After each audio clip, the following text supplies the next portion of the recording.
Good morning, and welcome back to Intro to Mass Media.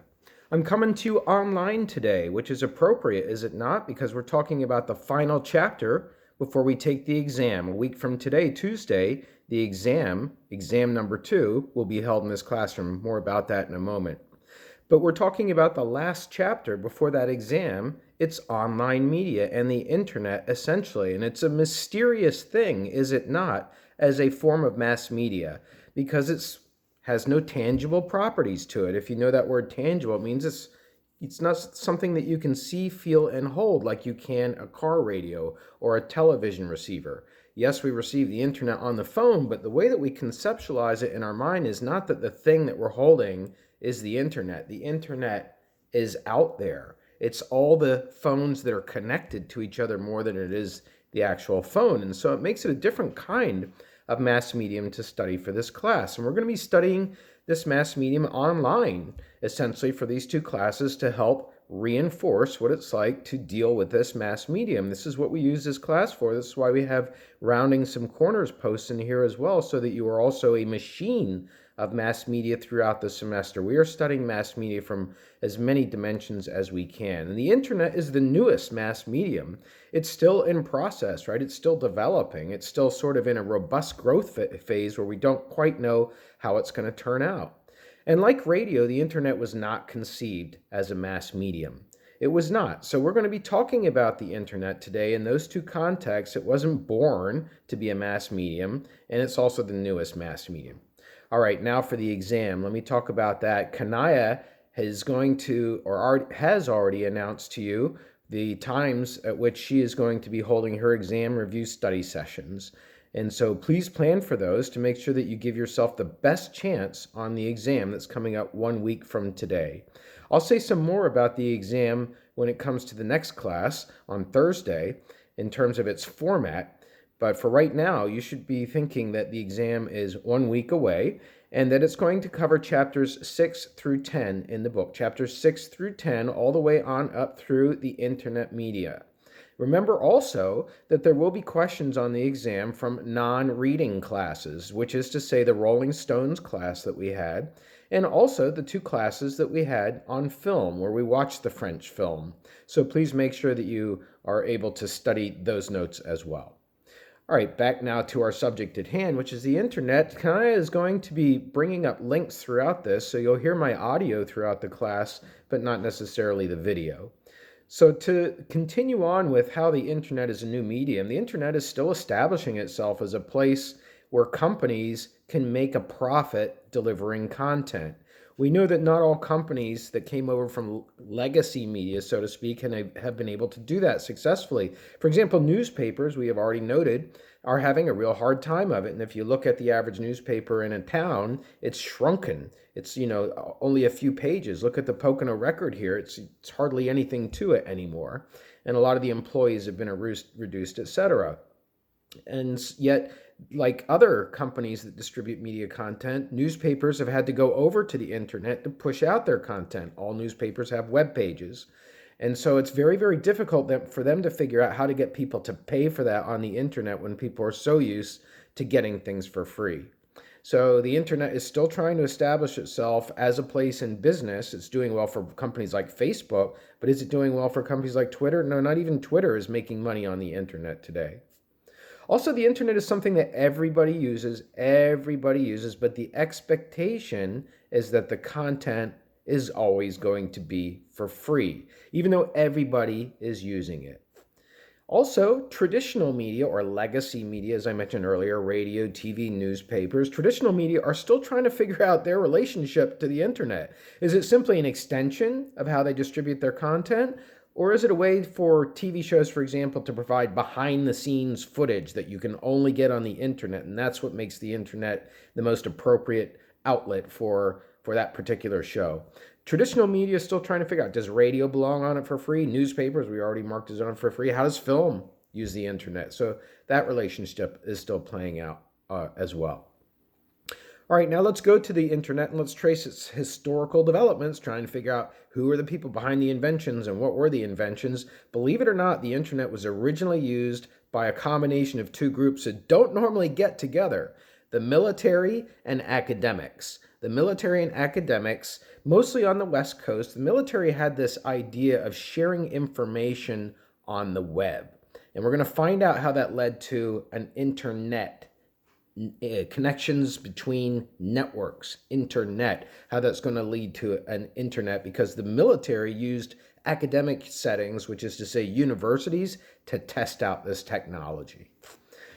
So we'll get to that in a few minutes. We also want to make mention that the internet is like no other medium. It's like no other medium in this class that we have studied so far because it combines interpersonal communication, which we talked about a long time ago, our first day of class.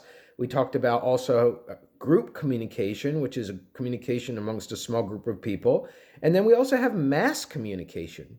So we have all these different ways of communicating on this technology. The interpersonal is you can text somebody, right? And it's just you and them. It's not the same as a TV show going to thousands of people. You can have group communication on the internet. You do group chat, right? And you have 5 people there. So it has those properties that we find in the regular study of communication, but also has the mass part of communication too. All the content that you can get on TV, the streaming of television shows that you can do on the internet, the films that you can watch on the YouTube that you can watch. It's all part of how mass communication is mixing with these other forms of communication in the internet. What is the internet? The internet is a network of communication devices that communicate electronically.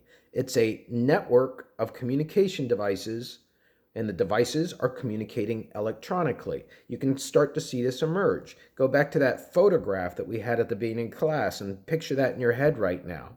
And the messages are flowing from ISP addresses, from one ISP address. That's that long number that you can get in the top of your search bar and it shows exactly where your computer is. That's, most of you know what an IP address is.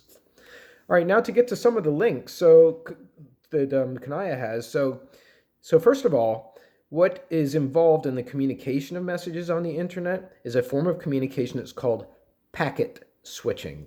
Packet switching. That's where computers are talking to each other. And there's a graphic that demonstrates that. The person behind this is an engineer named Paul Baran in 1964. Paul Baran, B-A-R-A-N. Paul Baran, 1964. He designed a computer communication network that could survive, get this, a military strike by another country with nuclear weapons. So he was developing a communication infrastructure that would survive a nuclear war, and he was doing that in part in work for the Army. It's the idea that if one computer goes down, the network can still function. If a nuclear bomb takes out Washington, D.C., for example, as horrific as that sounds to say, the rest of the computer network between Los Angeles, New York, Houston, Atlanta will still be working. So it involves packet switching.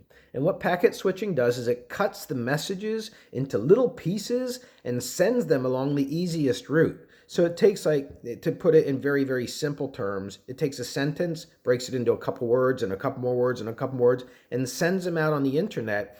And the messages, the packets, are going to go through the easiest node there is to get to the final destination.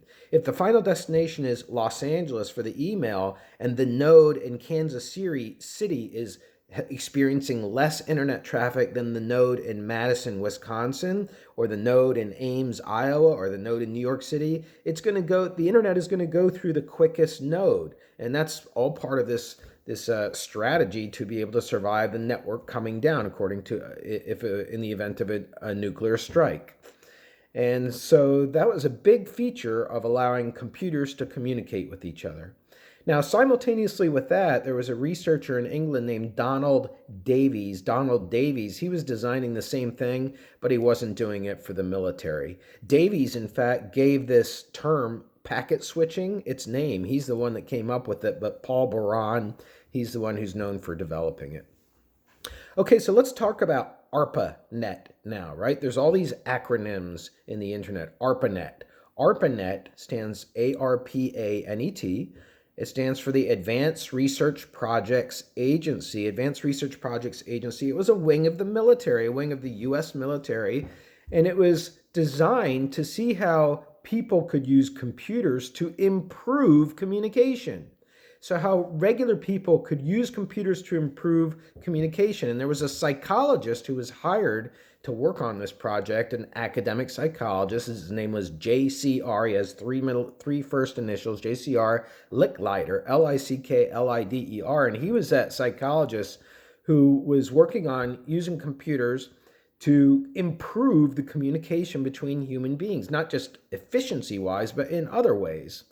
And so the universities that took part in this project were supplied by the U.S. Army with extensive computers, which were really big room-sized computers at that time. And the initial places of research were in UCLA, California, and the Stanford Research Institute in California, and University of California, Santa Barbara, 3 California universities, right? And then University of Utah. That's where ARPANET took off. And soon other networks started to grow up because the idea is not that complex, packet switching. And so once the invention was conceived, other people could adopt it. In fact, there was another network that grew up. It was called the Aloha Network. But initially, the ARPA network, the ARPANET was the internet. That was that military established way of communicating. Now, there is something called a protocol, which is sort of the language by which the internet is spoken, just like the English language is a human being's language. So the protocol for the internet, the language is called TCP, all capitals, TCP /IP. And Kanaya, I apologize to you. You're just going to have to do your best in following along the links today. It's more difficult for me to point them out. So we have a TCP, I believe, graphic to help illustrate this. And this is the common set of rules for internet to communicate with each other. And in fact, the word internet wasn't coined until 1973. That's when we first start to see this term being used in ways of describing this thing. And it's the internetworking of networks. That's what internet is, internetworking of networks. And there was a company that very early on tried to become a commercial company involved in the internet, a commercial company combining computers and to communicate and make money out of it. It was called Quantum. Quantum was a company. It was formed in 1983 using a personal computer called the Commodore, the very first computer, very, very old computer. And that company, Quantum, later became America Online, AOL. Just a vestige of that is left today with AOL Instant Messaging, but America Online used to be a mighty company at one time. In the early years, the internet was used mostly for interpersonal communication. It was used for emailing and instant messaging. And in fact, that function of instant messaging is very specific in the way that it's written in computer code. It's not easy to come up with that. And a person is cited for having developed that code. His name is Ray Tomlinson. Ray Tomlinson, basically what he did was he wrote the code that allowed the emails that we send today to be sent from one person to another. It was called a file transfer program. It was just basically one file being able to go from one computer to another, and that's what an email is. And he's the one, Ray Tomlinson, in 1972, who came up with that @ sign that we use in our emails. That became part of the standard address of an email address, no matter where you are in the world. He's the one who came up with that. Instant messaging is an entirely different process altogether. It involves back and forth. And so that software is completely different from email software. And instant messaging allows people to chat in real time, right? But there is no standard for it. It's not like the TCP protocol. The instant messaging is like having French spoken in this country and Spanish spoken in that country and Italian in that country. There's no standardization to it. So IM message services often don't communicate with each other, like AOL service doesn't communicate with Facebook's instant messaging service, or Yahoo's, for example. All right, also, I shouldn't say also, but after the internet was used as a point-to-point interpersonal communication, hey, let me talk to my friend by sending an email, and after it was used for that in the 1980s, then it started to be used for group communication, and what drove this kind of communication was listservs and news groups. So listservs are internet discussion groups that use email to exchange messages. You belong to one, by virtue of being an ESU student. It's called a postmaster. We get the postmaster, we get the warrior notes as well. We get these two kinds of messages that come out from the university just by virtue of belonging to them, but they are messages that are going out to an entire community. Now, oftentimes listservs allow the people who receive the messages to contribute also to the messages. And in that case, you will have a moderator, someone who's going to make a decision about whether a message is appropriate or not to include in the listserv. But here we can start to see groups of people using the internet, right? It's growing. Nobody knew how to use it, just like nobody knew how to use radio, nobody knew how to use TV. The media that are, when they're developed in their technological form, it's often just a kind of, let's see what this invention can do, and then it's, let's see where it takes us content-wise.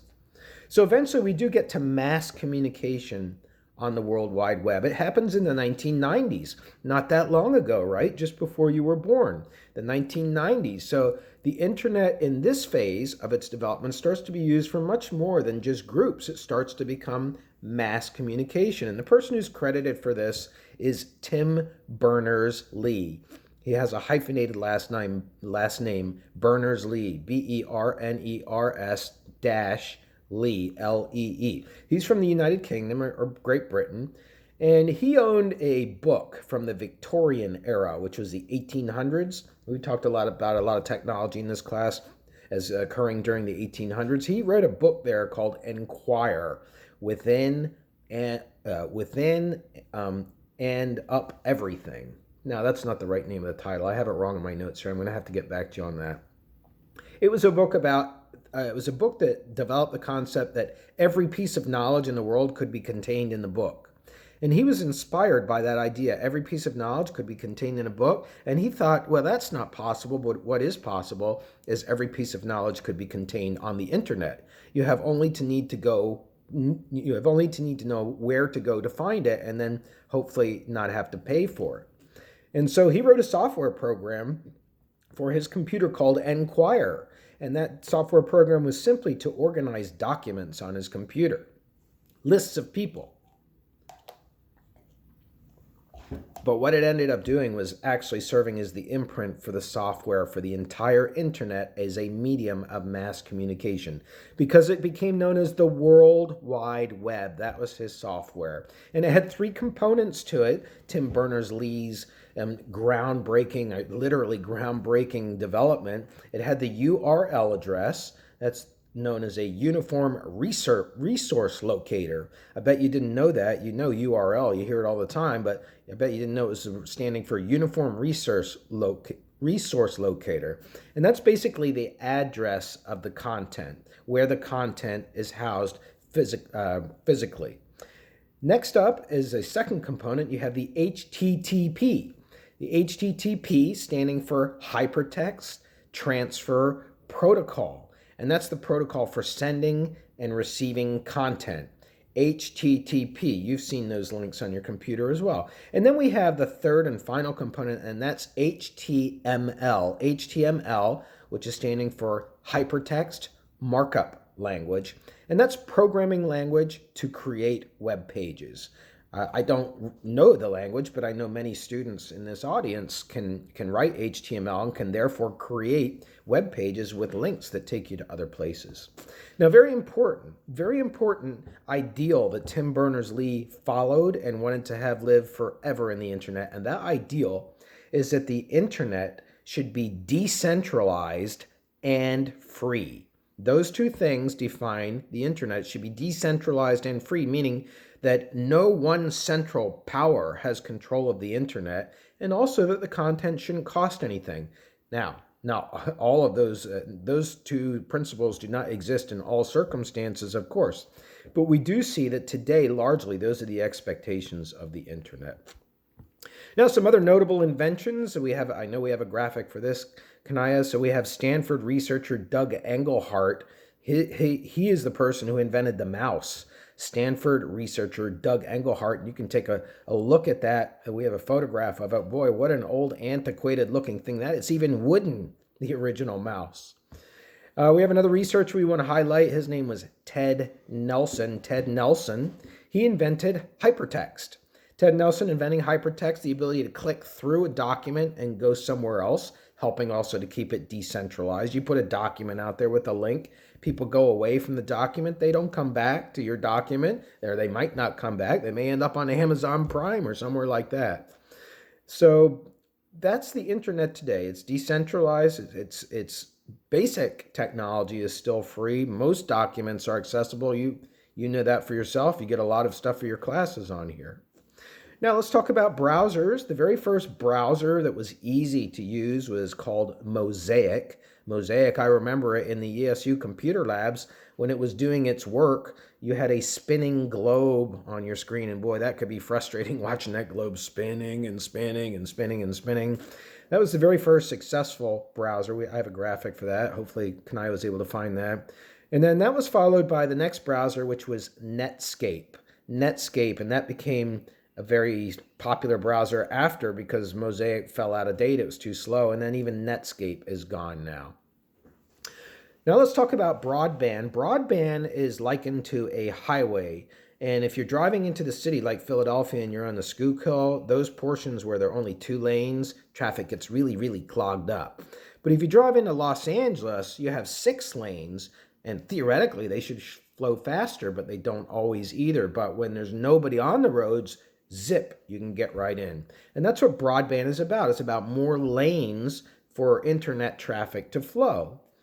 And we do know that there are some problems in the way that that broadband is distributed across our population. These are known as digital divide problems, talked about later in this chapter. A digital divide exists between rural communities and urban communities, between ethnic minority communities and between white communities, between northern communities and between southern communities. This divide speaks to the internet is generally speaking faster because there's more broadband available in the one side of those pairs that I just mentioned, but not in the other side, like in urban areas, but not in rural areas. You take for granted, I'm sure, that you have really fast internet here at ESU, but that's not always the case for people who are outside of a college setting. So this takes us now to our final idea, and it is that traditional versus new media is all about finding the right balance. It's all about finding the right balance, and big movie companies are trying to figure out, do they just use films for trailers to find out the balance? And magazines are trying to figure out, do they put only internet versions on the internet, or do they simply completely copy what they have in their print version?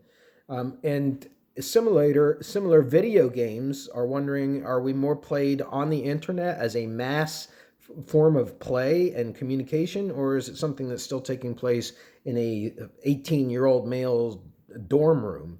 That's what is trying to go on right now for the web, is to figure out that balance between traditional media, which we've been studying all in this class up until now, and now the internet. So that's going to wrap up our first portion of today's class on the internet. Have a great day.